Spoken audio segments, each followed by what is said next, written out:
it was like my family killed my family, you know? January 29th, 2025, the day that changed the Lilly family forever. It was the one nonstop a day from Wichita.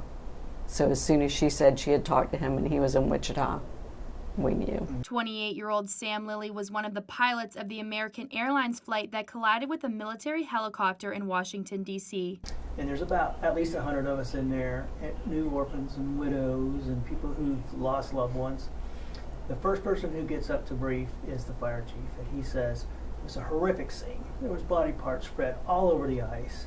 Like, nobody can prepare you for that moment. Losing their son, a family member, and a friend to all. There's a lot of people probably watching this who knew Sam, and we just want you to know that Sam is doing really well, and I'm going to fly again with him someday, right? It's really hard for us, but it's not for him. Tim Lilly, Sam's father, flew those exact same routes when he was a military pilot. I flew those routes hundreds and hundreds of times while I was active duty in the Army.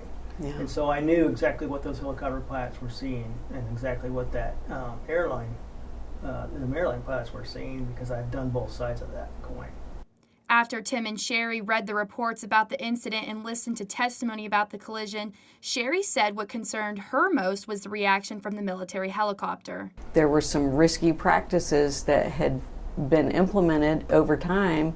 There was a lot of complacency that had crept in, and both the air traffic controller and the military were doing some very risky things and really greatly understating the amount of the risk. The Lillys say their reaction to this tragedy is to make sure it never happened again. Accident not happened had the Rotor Act been enacted at the time. The Rotor Act would require all aircrafts to have NTSB, technology that shows all aircrafts flying in the same airspace. We want to make his death matter. This is not a sacrifice just for our family. It's a whole community that knew him and loved him. And then multiply that times 67 people that were lost that night.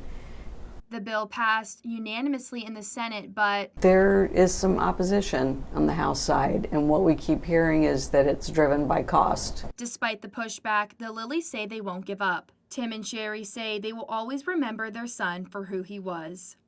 The way he would make people's life better, you know, he raised $5,000 for water for a well in Africa when he was a teenager. You know, it's the kind of things that he did. And